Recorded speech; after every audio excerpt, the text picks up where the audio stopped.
ठीक है, प्यार से जाना, आराम से। भाई तेरा कांच के पैसे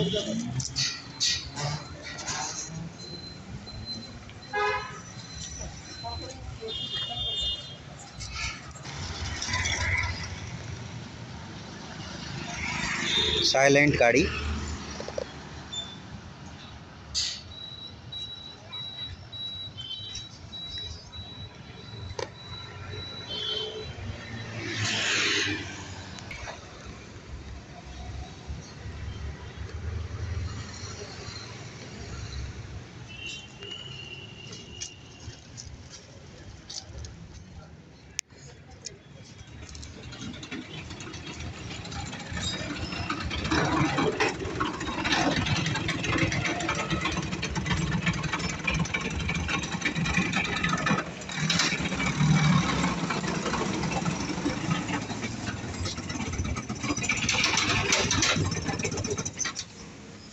तो हेलो दोस्तों, स्वागत है आपका मोटर लैब ईवीज़ के इस एक और वीडियो में। और जैसा कि आपने देखा कि अब हमारे पास में आई है ये एलएमएल वेस्पा, जो कि एलएमएल कंपनी की एक काफ़ी प्रचलित और बहुत फेमस, अपने टाइम की बहुत सक्सेसफुल और बहुत अच्छी सर्विस देने वाली स्कूटर हुआ करती थी। पर अब ये धीमे धीमे एक्टिवा के मार्केट के बाद से ये गाड़ी जो है मार्केट से गायब हो गई है और अब बहुत ही कुछ चुनिंदा लोगों के पास में ये गाड़ी इस चालू हालत में है। तो ऐसे ही हमारे एक कस्टमर हैं जिनको ये गाड़ी अब चाहिए इलेक्ट्रिक में, और आने वाले कुछ टाइम में हम इसको भी इलेक्ट्रिक में करने वाले हैं। तो जैसा कि आप देख सकते हैं, हमने अपने चैनल पे इससे पहले भी बजाज सुपर के ऊपर कन्वर्जन का काम किया था, और इस गाड़ी को भी हम वही करने वाले हैं। तो चलिए शुरुआत करते हैं बिना किसी देरी के। इस वीडियो में भी हम आपको वो सारी चीज़ें बताएंगे जो एक किसी भी एलएमएल एनवी या एलएमएल वेस्पा को इलेक्ट्रिक में कन्वर्ट करने के लिए चाहिए होती हैं। सबसे पहले हम इसका इंजन डिसमाउंट करेंगे और उसके बाद में मटेरियल की लिस्टिंग के साथ ही साथ हम इसकी वायरिंग के ऊपर काम करेंगे। तो चलिए सबसे पहले इस गाड़ी को अपने गैराज में लेके चलते हैं और इसका इंजन डिसमाउंट करते हैं। तो दोस्तों, हमारी जो गाड़ी है वो हमारे गैराज में आ चुकी है और आप देख सकते हैं कि हमने मोटे मोटे तौर पे इसकी जो स्टेपनी है, इसके जो दोनों पैनल है, इन सबको अलग कर लिया है यहाँ से।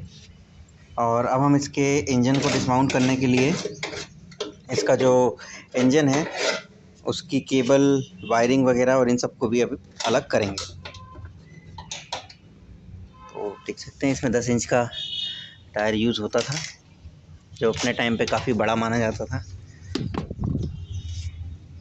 और ये काफ़ी बढ़िया इसका जो फुटरेस्ट हुआ करता था, ये भी बहुत अच्छा था बजाज सुपर और चेतक के कंपैरिजन में। दूसरी बात, ये अच्छी बात ये थी कि इसमें जो टायर, जो स्टेपनी वाला टायर लगता था, वो बैलेंस होता था, मतलब गाड़ी को एक काउंटर बैलेंस देता था जिससे कि गाड़ी बहके ना, जबकि बजाज सुपर या चेतक में बैलेंसिंग का इशू रहता था। तो काम काफ़ी तेज़ी में करते हुए हम लोगों ने अभी जो इसके इंजन डिसमाउंटिंग की प्रोसेस है उसमें इसके सारे पैनल निकाल दिए हैं। रबर वगैरह की जो स्लीव चढ़ी हुई थी वो सब भी निकाल दिए हैं, और इसकी स्टेपनी वगैरह सबको अलग करके अभी जो इंजन को अलग करने के लिए जो इसके मेन कंपोनेंट होते हैं उनको हमने फ़िलहाल निकाल दिया है। जैसे कि सबसे पहले जो यहाँ पर अगर देखें तो गियर के जो वायर होते हैं उनको अलग किया है, क्लच के वायर को अलग किया है, और तीसरा जो रियर ब्रेक होता है उसके वायर को अलग किया है। और साथ ही साथ यहाँ पर जो एक ज़रूरी चीज़ होती है वो होता है इसकी जो वायरिंग लूम है उसको। तो इसकी वायरिंग को भी हमने फ़िलहाल डिटैच कर देंगे। पेट्रोल पाइप को निकाल दिया है। अब कुल मिला के हमें जो इसका मेन शाफ्ट है जिससे इंजन माउंट होता है, और उसके बाद में शॉकअप, ये रहा शॉकअप के नट भी आसानी से खुल ही जाएंगे। इन 3 नटों को खोलने के बाद में हम अपना ये जो इंजन है इसको आसानी से अलग कर सकते हैं। और इसके फ्रेम को देख के मुझे कुछ बजाज सुपर की ही याद आ रही है, क्योंकि इसका जो सिस्टम है वो भी लगभग सेम ही दिख रहा है, बस थोड़ा सा टायर के साइज़ का डिफरेंस है। तो आइए इसके इंजन को अलग कर लेते हैं और फिर इसमें स्विंग आर्म हम फिट करेंगे। एलएमएल वेस्पा के ईवी कन्वर्जन में अभी तक हमने इसके इंजन के अधिकतर जो पार्ट्स थे उनको अलग कर दिया है, और अलग करने के बाद में अभी फ़िलहाल हम इसका जो मेन शाफ्ट है इसको निकाल रहे हैं और इसको निकालते से ही इंजन बिल्कुल एकदम से ओके, अब इंजन अलग हो गया है। अब हमें बस इसका जो चैसी है उसको ओके आराम से, ठीक है, गाड़ी पूरी अलग हो गई है।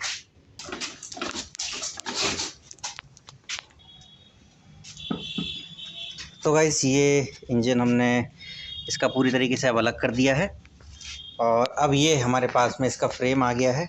अब इस फ्रेम को आइए हम सेंटर स्टैंड पर लगा के अब बाकी इसकी जो स्विंग आर्म है उसको इसमें फ़िट करेंगे, लेकिन उससे पहले ये सारी वायरिंग वगैरह को हम अलग कर देंगे। तो दोस्तों फ़िलहाल हमने इंजन को अब अलग कर दिया है, लेकिन अब बाकी काम करने से पहले आइए इसको एक बार इसकी जो एक जनरल वॉशिंग या क्लीनिंग बोलें वो कर लेते हैं, ताकि हमें काम करने में सफाई का अनुभव हो। आइए इसको साफ़ कर लेते हैं। तो दोस्तों थोड़ी सी वॉशिंग और एक जनरल क्लीनिंग के बाद में आप देख सकते हैं कि जो गाड़ी है ये काफ़ी ज़्यादा साफ़ लगने लगी है। और अब हम इसमें जो जैसे कि हम अपने मोस्ट ऑफ कन्वर्जन में करते हैं, इंजन डिसमाउंट करने के बाद में अब जो दूसरा इम्पोर्टेंट काम होता है वो मटेरियल को इंट्रोड्यूस करते हुए इसमें स्विंग आर्म को फिट करना।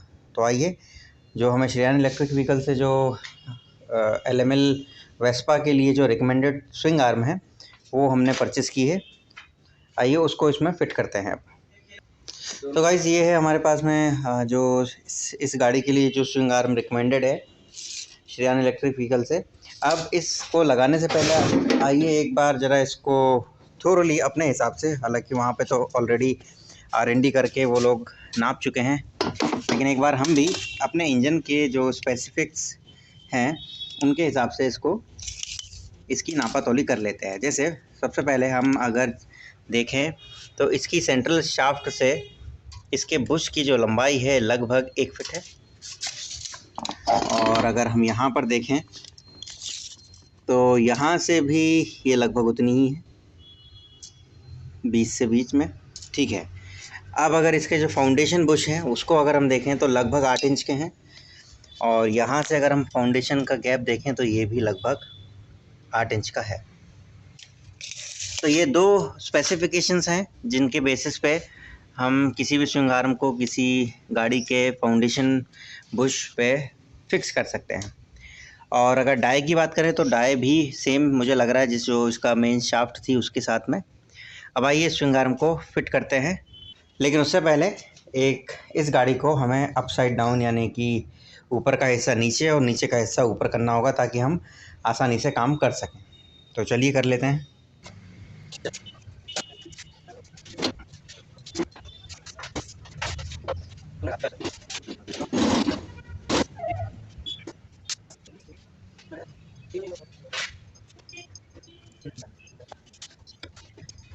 तो इस गाड़ी को हमने पलट लिया है। अब यहाँ पर हम आसानी से देख सकते हैं कि इस गाड़ी में हमें सस्पेंशन का फाउंडेशन थोड़ा सा इसका भी गड़बड़ है, वेल्डिंग किया हुआ है, सड़ा हुआ है थोड़ा अंदर का, लेकिन इससे पहले जो हमने बजाज सुपर का किया था उससे काफ़ी अच्छी बॉडी मैं कहूँगा इसको, और काम भी ये आ जाएगी।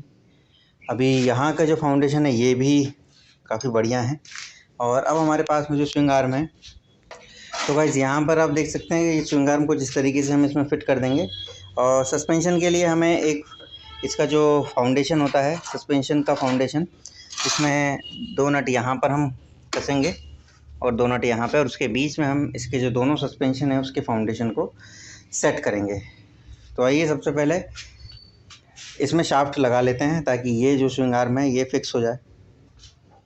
तो गाइस इसको फंसाने के लिए इसमें क्योंकि रबर के बुश लगे हुए हैं, तो ध्यान रखिएगा ये जो कॉर्नर वाला हिस्सा है इस पर एक हथौड़े से चोट करके इसके जो शार्प एजेस हैं उनको न्यूट्रल कर लीजिएगा, नहीं तो रबर बड़ी आसानी से कट जाती है। और उसके बाद में इसमें शुरुआत में जो इसका जो चूड़ी रहेगी तो ये घुसने में थोड़ी दिक्कत करेगा, तो उसके लिए आपको इसमें थोड़ा सा ग्रीस लगाना पड़ेगा, और ग्रीस लगाने के बाद में आप इसको आसानी से हैमर के थ्रू भी ठोक सकते हैं।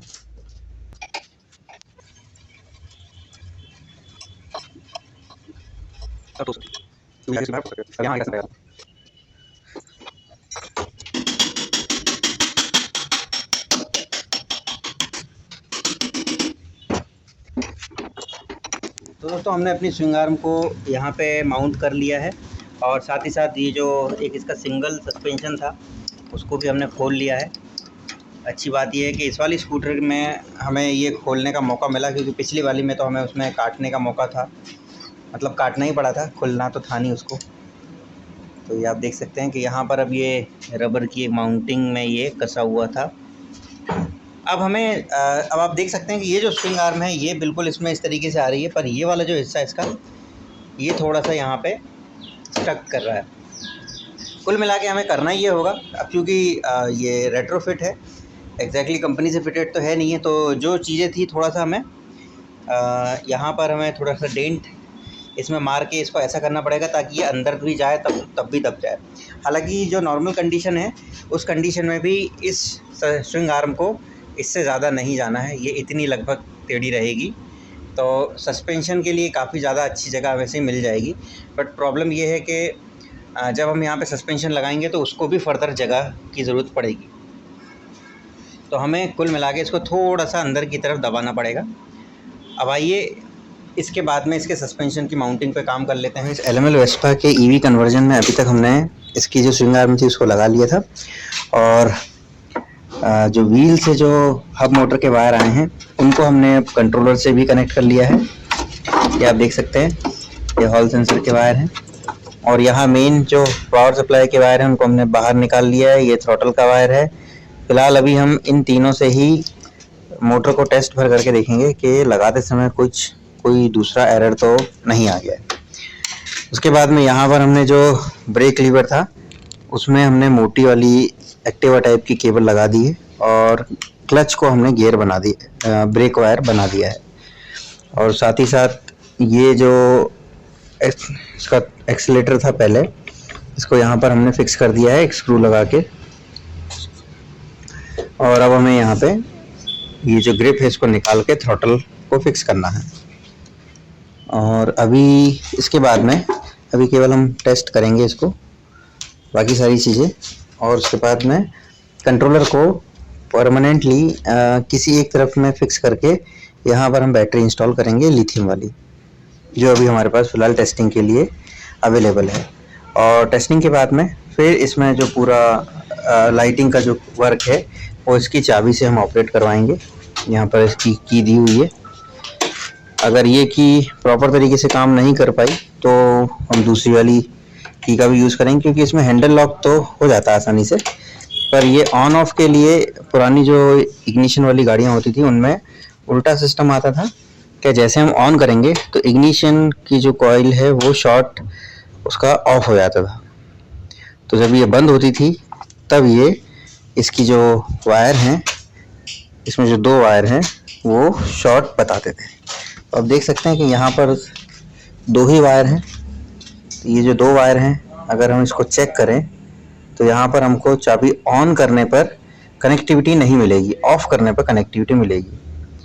तो इस चाबी का यूज़ हम एंटी थेफ्ट के तौर पे भी यूज़ कर सकते हैं, क्योंकि हमें जो एंटी थेफ्ट सर्किट होता है वो गाड़ी ऑफ की कंडीशन में उसमें कंटिन्यूटी आनी चाहिए। अभी इसको भी हम एक बार चेक कर ही लेते हैं। हम इसको किसी भी सीरीज पॉइंट से चेक कर सकते हैं।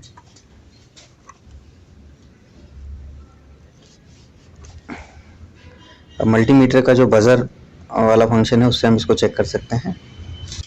तो गाइस ये हमने मल्टीमीटर को यहाँ पे बीप मोड पे सेट कर लिया है, और यहाँ पर आप देखें ये अभी कंटिन्यूटी बता रहा है जबकि चाबी ऑफ है। जैसे हम इस चाबी को ऑन करते हैं यहाँ कंटिन्यूटी नहीं बताता है। कुल मिला के अब समस्या यही है कि इस चाबी का हम यूज़ कंट्रोलर को ऑन ऑफ करने के लिए तो नहीं कर पाएंगे। कुल मिला के हमें एक एडिशनल स्विच लगाना पड़ेगा।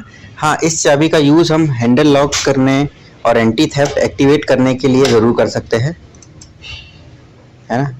तो अब आइए एक बार इसका जो कंट्रोलर है उससे उसके कनेक्शन करके और मोटर को ऑन करके देखते हैं।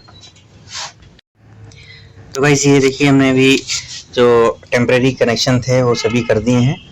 ये लिथियम बैटरी एक एमसीबी प्रोटेक्शन के लिए, और फिलहाल थ्रॉटल को भी पीछे के पीछे कनेक्ट कर दिया है। अभी देखिए मोटर चलने लगी है, चलाओ, लेकिन थोड़ा एक्सीलेटर देना तेज। बस ठीक है। पर अब आपने यहाँ पे नोटिस किया होगा कि ये जो मोटर का जो डायरेक्शन है ये उल्टा है। अब समस्या ये होती है कि अधिकतर जो मोटर होती हैं उसमें ब्रेक प्लेट होती है राइट साइड में, इसमें दी हुई है लेफ्ट साइड में। तो मेरे हिसाब से कंट्रोलर शायद हमको या तो बदलना पड़ेगा, क्योंकि मोटर का डायरेक्शन तो हम चेंज नहीं कर सकते, कंट्रोलर हम चेंज कर सकते हैं आसानी से। तो अभी फ़िलहाल इसके लिए एक दूसरा कंट्रोलर हम देखेंगे जो इसको सही डायरेक्शन में घुमा सके। बाकी अभी मोटर की टेस्टिंग हो चुकी है, मोटर में कोई फॉल्ट नहीं है लगाते समय। अब आइए इसका एक दूसरा कंट्रोलर देखते हैं और उसी से इसको चलाते हैं। वायरिंग इसकी बहुत ज़्यादा कॉम्प्लिकेटेड है। यहाँ पर आप देख सकते हैं कि ये एसी फ्लैशर है, इसकी ज़रूरत हमको पड़ेगी नहीं क्योंकि अब सारा सिस्टम हम डीसी से करने वाले हैं। अब वायरिंग कुछ इस तरीके से है कि ये वाला जो वायर जो कि रेक्टिफायर में लगा हुआ था, प्लस एक और ब्लू वायर होगा, ये ब्लू वायर अंदर से हमने निकाला है। तो एक 12 वोल्ट हमें इसमें देना है। बेसिकली ये रेक्टिफायर से निकला हुआ था, और जो ब्लैक वाला वायर है वो तो ग्राउंड होता ही है साथ ही साथ। और ये जो वायर है, जो ब्लू वाला वायर है वो हमने यहाँ से लिया है, जिसमें कि इससे पहले जो एक रेक्टिफायर लगा हुआ था उसको निकाला है। ये CDI कॉइल भी बोल सकते हैं उसको। इनमें से जो ब्लू वायर है उसमें हमने माइनस दिया है और येलो वाले में प्लस दिया है। अब यहाँ पर ये जो इसका जंक्शन बॉक्स है ये भी बड़ा कॉम्प्लिकेटेड है। यहाँ पर अब इस येलो वाले वायर में आता है 12 वोल्ट और ब्लू वाले में है 12 वोल्ट माइनस। तो हमने इसको बाईपास किया है, इस येलो वाले को बाईपास किया है। आप देख सकते हैं पतला सा छोटा सा वायर दिया हुआ, पतला सा, इसको हमने बाईपास किया है इस ग्रे वाले वायर में। क्योंकि यहाँ पर ये जो स्विचिंग है LML वाले लगता है सभी जगह दोनों ही वायरों की स्विचिंग करते थे, सिंगल वायर की स्विचिंग करते ही नहीं थे। उसी की वजह से फिर अब हमारा हॉर्न भी चालू हो गया है। हॉर्न का सिस्टम भी इसमें बहुत अजीब था। यहाँ पर एक एडाप्टर उसका लगा हुआ था। जब यूजुअली हॉर्न का जो स्विच है वो ओपन होना चाहिए, बट ये नॉर्मली क्लोज हुआ करता था, दबाने पे ओपन होता था। तो हमने स्विच बदला है, अपर डिपर अब इसके काम करने लगे हैं। और अभी फ़िलहाल हम लोग इस पे ये इसका जो इंडिकेटर है इसमें भी आप देख सकते हैं कि टोटल 6 वायर दिख रहे हैं, 2 इनपुट के और 4 आउटपुट के, कुल मिला के। अब इनको भी हम 3 इन 6 को हम 3 कर देंगे, क्योंकि जो इसमें कॉमन जैसा कुछ दिया ही नहीं है। तो इस कारण से अब हमें इसमें केवल 3 वायरों की ज़रूरत पड़ेगी। यहाँ लाइट में भी सेम ही था। लाइट भी अब हमारी जो टेल लाइट है वो चालू हो गई है, ब्रेक लाइट तो फिलहाल अभी नहीं हो पाई है। और अब इसके बाद में यहाँ पर ये जो इसके इंडिकेटर थे, क्योंकि बहुत पुरानी गाड़ी थी तो इंडिकेटर के नाम पे केवल यहाँ पे वायर लटके हुए थे इस टाइप के। इंडिकेटर की पूरी हाउसिंग गायब ही थी इसकी, ये हमें यहाँ पे मिली है। तो एक को हमने ऑन कर दिया है, दूसरे पे भी हम लोग स्ट्रगल कर रहे हैं। इसी तरीके से ये जो रियर वाला जो है इसमें भी आप देख सकते हैं कि अब इसमें बल्ब हमको देखना पड़ेगा कि बल्ब है या नहीं है। बाकी इस वाले में शायद दिया हुआ है। तो अभी कुल मिला के वायरिंग काफ़ी मुश्किल हो रही है। इससे अच्छा तो एक पूरा वायरिंग लूम उठा के भी डाल सकते हैं, पर उस केस में एक्सप्लेन करने के लिए कुछ नहीं रहेगा, इसलिए हम लोग इसी पे काम कर रहे हैं। तो गाइस फाइनली काफ़ी घंटों की मेहनत, इनफैक्ट घंटे तो मुझे बिल्कुल नहीं बोलना चाहिए, काफ़ी दिनों से हम लोग जो LML की कॉम्प्लिकेटेड वायरिंग थी उस वायरिंग में जूझ रहे थे। और फाइनली हम लोगों ने भी फ़िलहाल जो DC to DC converter add करने के बाद में जो पूरी लाइटिंग सिस्टम है वो ऑन होना चाहिए एक बार में, वो हमने कर लिया है। हाउएवर ये जो यहाँ पे जो की सिस्टम दिया हुआ है ये पहले की तरह काम नहीं करेगा, क्योंकि ये केवल हैंडेड लॉक के ही काम आएगा। क्योंकि उस समय जितनी भी CDI वाली जो गाड़ियाँ आती थी उनमें केवल इग्निशन के लिए कट ऑफ होता था, ना कि बैटरी सिस्टम के लिए। तो ये वाला लॉक हम यूज़ नहीं कर पाएंगे, हमें अलग से करना पड़ेगा। मोर ओवर मैं आपको बहुत ज़्यादा डिटेल में बोर ना करते हुए बस मैं आपको ये बताना चाहूँगा कि आपको इसमें से जितने भी अननेसेसरी वायर यहाँ रेगुलेटर में और जो इसके इलेक्ट्रिक AC वाले फ्लैशर में लगे हुए थे वो सारे वायर आपको निकाल देना है। आपको कुछ मेन वायर ही रखना है। जैसे ये एक येलो कलर का वायर है रेड पट्टी के साथ में, ये मेन फेस का वायर होता है, और इसमें एक ब्लैक वायर जो रेक्टिफायर से निकलता है और एक ब्लू वायर जो डायरेक्ट एसी करंट से आता है। इन दोनों को आप साथ में रख सकते हैं। और चूँकि जो पुरानी गाड़ियाँ होती थी उनमें लोहे की होती थी, तो लोहे की जितनी भी गाड़ियाँ होती थी उनमें ग्राउंड होता था, मतलब कि पूरी बॉडी में जो फेस में न्यूट्रल या फिर प्लस माइनस में माइनस बॉडी पे चलता था। इस कारण से हमें सेपरेट, हमने हर एक इंडिकेटर की सेपरेट वायरिंग की है। आप देख सकते हैं कि इस तरीके के सॉकेट हमने अलग से इसमें लगाए हैं, और इस तरफ वाले इंडिकेटर भी दोनों सेपरेट लगाए हैं। यहाँ की अगर मैं बात करूँ तो यहाँ पर भी हम लोगों ने दोनों वायर सेपरेट लिए हुए हैं।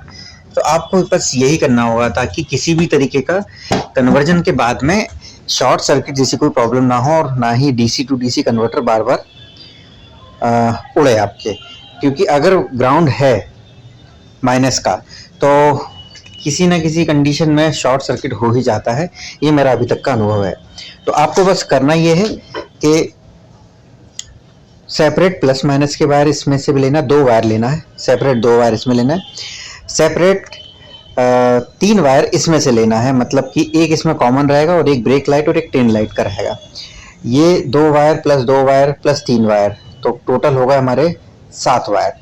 पीछे के जो सिस्टम है उसमें से केवल 7 वायर आगे की तरफ आएंगे।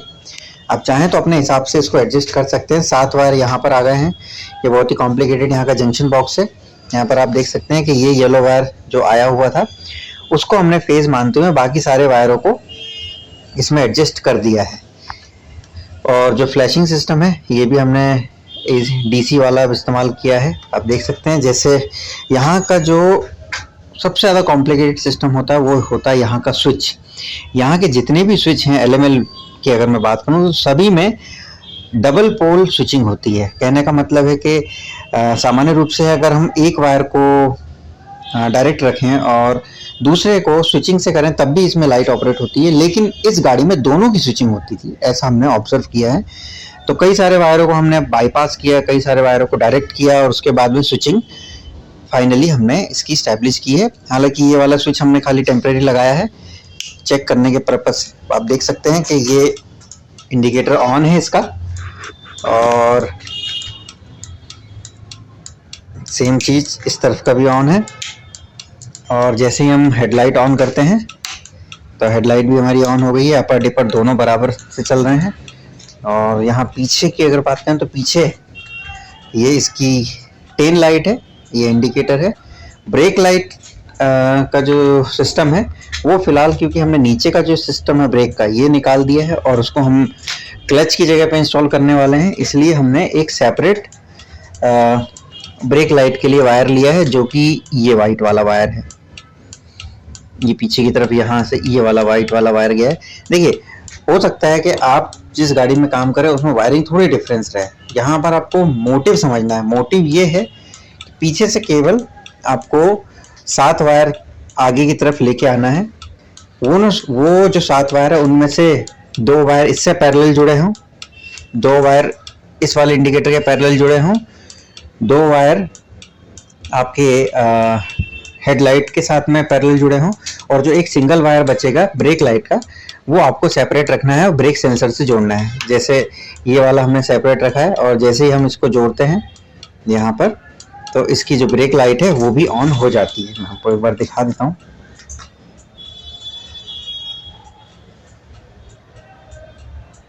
ये देखिए, पहले मैं इंडिकेटर ऑन ऑफ कर देता हूँ ताकि आपको अच्छे से समझ में आए, और हेडलाइट भी ऑन ऑफ कर देता हूँ क्योंकि पहले इन गाड़ियों में डबल लाइट आती थी। ये देखिए, ये ब्रेक लाइट काफी तेज जल रही है। वैसे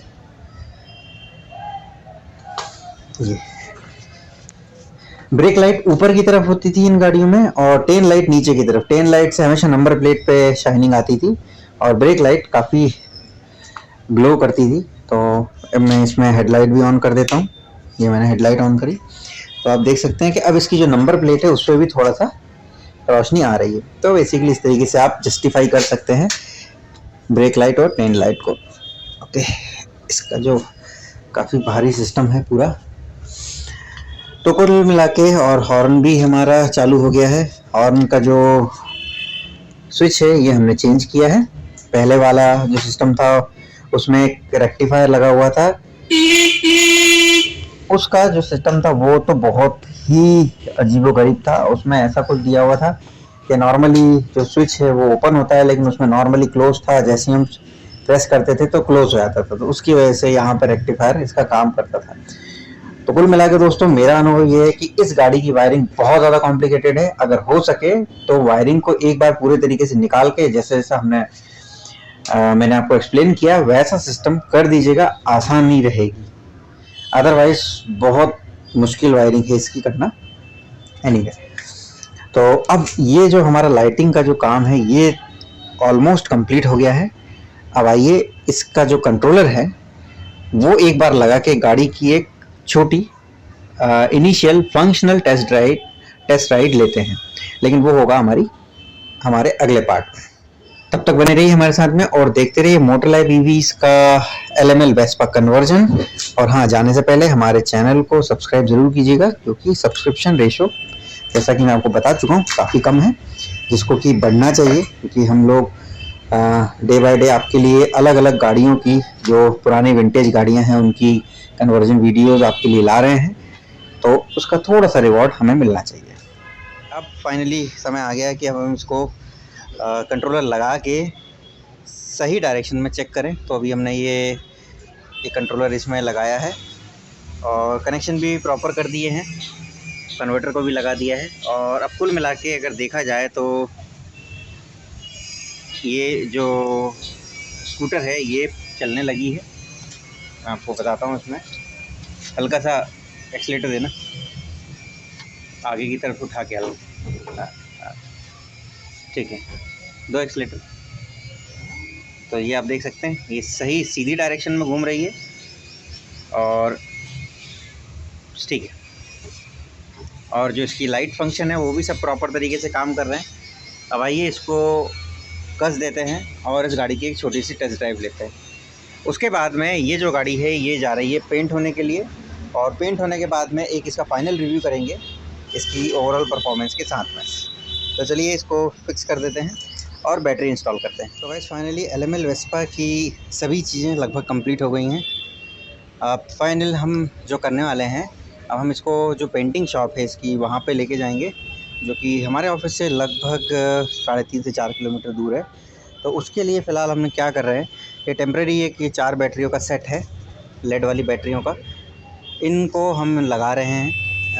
और हमने इसके जो वायर हैं उनको निकाल लिया है कनेक्टिविटी के लिए। ये आप देख सकते हैं यहाँ पर ये माइनस का है, ये प्लस का है।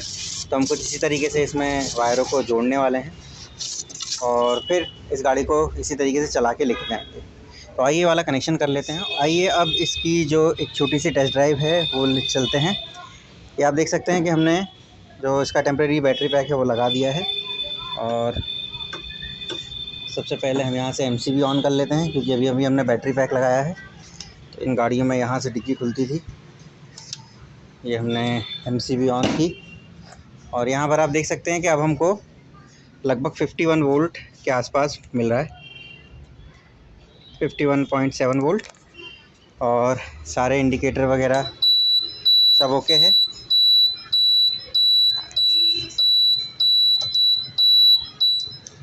और हॉर्न में वो क्योंकि वही पुराना लगा हुआ है इसलिए बहुत अच्छा नहीं है। हेडलाइट ओके है। अब आइए इसको निकालते हैं थोड़ा सा बाहर और एक बार चला के देखते हैं कि सब कुछ ठीक है या नहीं। ब्रेक लाइट भी प्रॉपर काम कर रही है। ओके,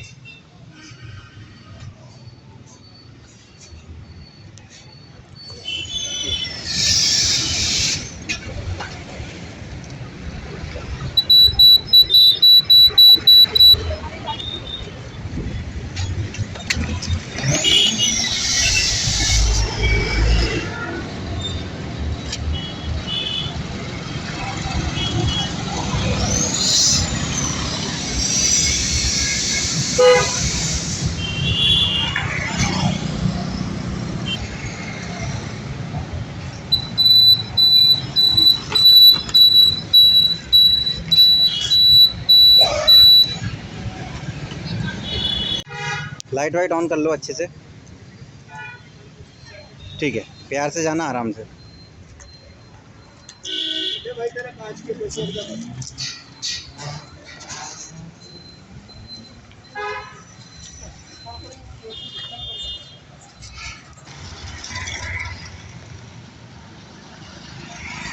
साइलेंट गाड़ी।